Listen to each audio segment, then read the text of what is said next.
હવે જોઈએ ઝી 24 કલાકના એડિટર દીક્ષિત સોનીએ અદાણી વિલ્મર લિમિટેડના ડેપ્યુટી સીઈઓ અંશુ મલિક સાથે કરેલી ખાસ વાતચીત।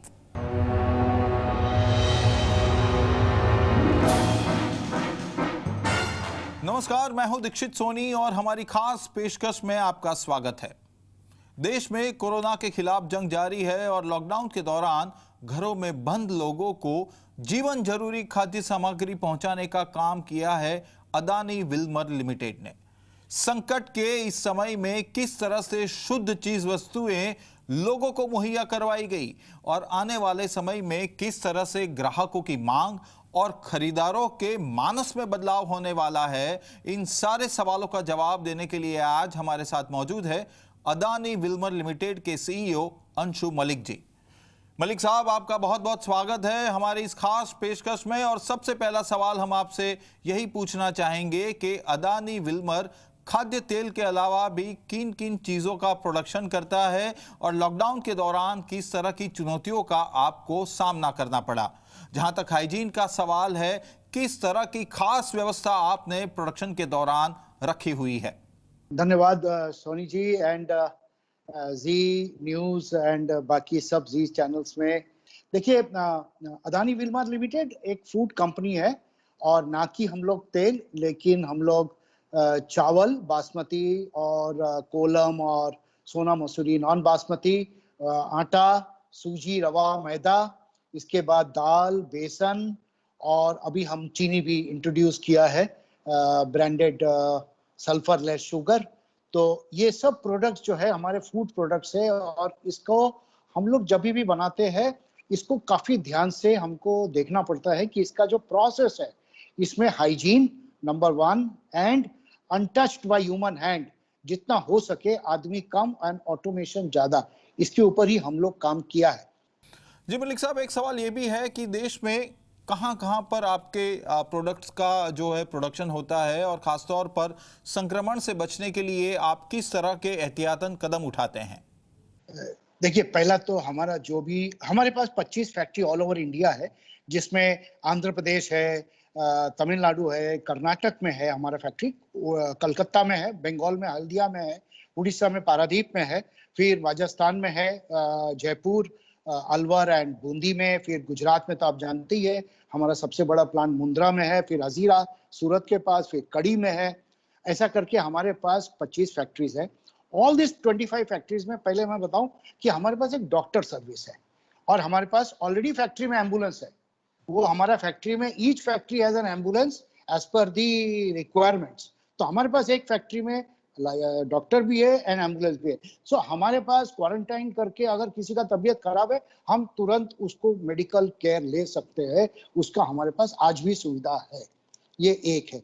दूसरा, ऑल ओवर द कंट्री जब हमारे पास ऑपरेशन चलता है हम लोग को मालूम पड़ जाता है कि कहाँ पे क्या दिक्कत आ रहा है। तो कहीं पे कुछ दिक्कत आता है हम तुरंत दूसरी जगह में प्रिवेंटिव मेजर्स ले लेते हैं कि भाई अगर किसी एक कोविड केस आया हमारे इधर कोई किसी का, तो हम तुरंत समझ जाते हैं कि हमारे इधर एक हुआ था, एक ट्रैक्टर चलाता था आदमी उसका जी। तो हमने उसको ट्रैक्टर चलाने वाले बोला भाई अभी आप मत आओ 3 दिन, एंड ट्रैक्टर को सैनिटाइज किया, उसका sitting arrangement sanitise, everything sanitise कर दिया। 3 दिन उसको सब देखने के बाद उसका चेकिंग होगा, फिर he will come. So like this we were very very cautious and हम लोग बहुत केयरफुल है इसके मामले में।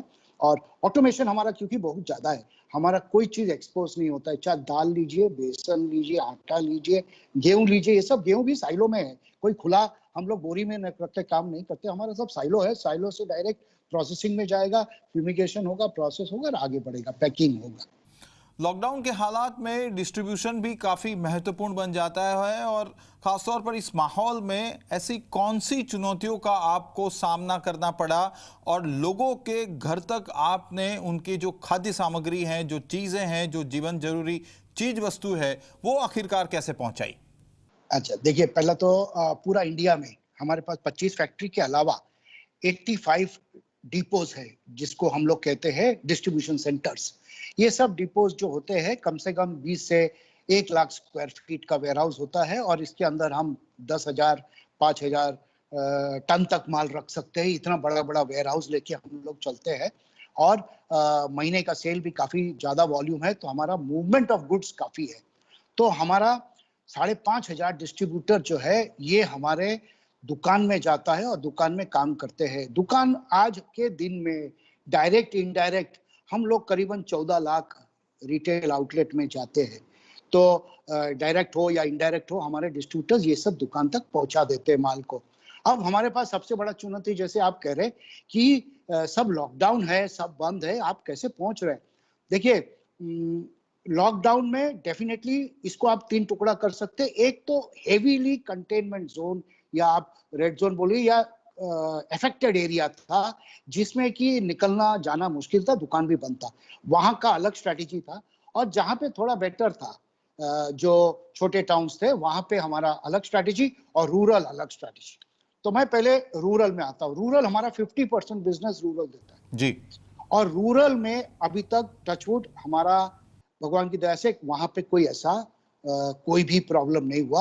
और क्योंकि हमारे पास इतने सारे डिपोज और डिस्ट्रीब्यूशन सेंटर है हम लोग डायरेक्ट डिस्ट्रीब्यूटर तक माल पहुंचा पाए। जी। हमारे को माल पहुंचाने में इनिशियली बहुत दिक्कत था क्योंकि ड्राइवर लोग जाने में दिक्कत कर रहे थे या उनको थोड़ा संकोच था, लेकिन उनको रास्ते में कुछ खाने को नहीं मिल रहा था और जी। पुलिस का भी थोड़ा हैरासमेंट तो था ही कि भाई गाड़ी लेके जा रहे हो, ये कहाँ जा रहे हो क्या नहीं, तो सभी लोग डरते थे स्टार्टिंग में। लॉकडाउन 1 का बात कर रहा हूँ। लॉकडाउन 2 तक थोड़ा क्लैरिटी आने लगा तो गाड़ी जी। सब चलने लगा तो हमारे डिस्ट्रीब्यूटर को माल मिलने लगा। बिकॉज प्रॉब्लम आपका कोई भी छोटे टाउन में नहीं हुआ है और यहाँ पे दुकान खुलता था, कम खुलता था और ग्रोसर्स तो खुलते थे लेकिन सब नहीं, 70% ग्रोसर्स जी। खुला है तो हम लोग मैनेज कर लिया। प्रॉब्लम आया हम लोग को बड़े शहर में लाइक बॉम्बे, दिल्ली और अहमदाबाद और ये सब शहर जो बड़े शहर है यहाँ पे हम लोग को रीच करने में प्रॉब्लम। तो हम लोग ए क्लास जो आउटलेट थे उनको किस तरह से हम लोग हमारे डिस्ट्रीब्यूटर पॉइंट पे बुलाते थे और जी। उनको माल दे देते थे या उन लोग कहता था भाई शाम को आप देखे जाओ मेरे आसपास, मैं आपका दुकान खोल के जस्ट एंट्री ले लूंगा आपका माल का। तो ये पूरा लॉकडाउन में तो आपने देखा होगा हाइजीन का प्रोडक्ट जो है हैंड सैनिटाइजर्स और ये, और एक तरफ है आटा चावल चीनी दाल, ये इसका ही मैक्सिमम डिमांड रहा है तो उस तरह से हम लोग दे पाए। और फिर हमने एक ऐप चालू किया, सोसाइटी ऐप। सोसाइटी ऐप यानी सोसाइटी में रजिस्टर आप कर सकते हैं और आपका सोसाइटी का सेक्रेटरी रजिस्टर कर लेगा। जितने सोसाइटी में मेंबर्स है उन लोग अपना अपना ऑर्डर देगा, उसमें डेट हम दे देंगे, हमारा गाड़ी आएगा और सबका माल जैसे हम लोग ले आते वैसे आपको पूरा डिलीवरी कर देंगे। ऐसा करके हमने काफी सारे जगह में दिल्ली, गुड़गांव, अहमदाबाद, कोलकाता, मुंबई, यह सब जगह में हम लोग ने माल देना स्टार्ट किया।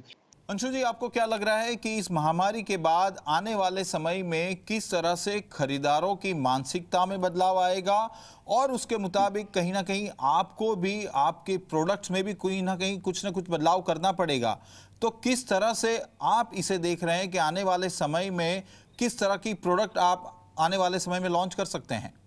एक मानिए सब लोग हेल्थ के लिए फिक्र तो करते ही है और फिक्र इसलिए करते हैं क्योंकि हम लोग जो आसपास देख रहे हैं इससे सभी को थोड़ा चिंता और डर तो है।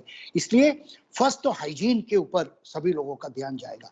अदानी विल्मार क्योंकि एक फूड कंपनी है और हम लोग का एक दायित्व भी है कि सब जगह में माल ठीक से पहुंचाना, सही दाम पे पहुंचाना, इसके ऊपर नजर भी रखना। हम लोगों ने सोशल सर्विस भी काफी ऐसा किया है। हमारे पास बहुत सारे रिक्वेस्ट आते थे एनजीओ से और जो आप मंदिर से काफी आया, गुरुद्वारा से आया है, फिर काफी ऑर्गेनाइजेशन से, इंडिविजुअल भी है, 2-4 लोग मिलके कुछ खाना बना के पैकेट बना के दे रहे। तो हम लोग को काफी लोगों ने लिखा था कि आप लोग क्या कुछ चावल दे सकते हैं, कोई तेल दे सकता है। मैं आपको कहूं कम से कम हम लोगों ने कम से कम 500 से ऐसे संस्था से ज्यादा लोगों को हमने कुछ ना कुछ किया है।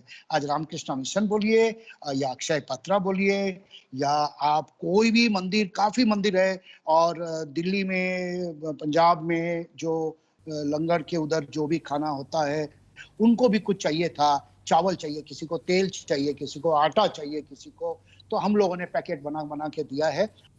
मलिक साहब, अदानी विल्मर एक फूड कंपनी है और महामारी के इस हालात में आपकी भी एक कंपनी के तौर पर सामाजिक जिम्मेवारी बनती है।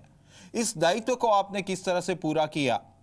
पहला तो देखिए जितना ज्यादा हो सके हम लोग ऑटोमाइजेशन करेंगे, अभी ऑलरेडी किया है, लेकिन अभी समझ लीजिए पाउच बनने के बाद हाथ में लेके कार्टन में डालते हैं कुछ जगह में, वो बंद हो जाएगा।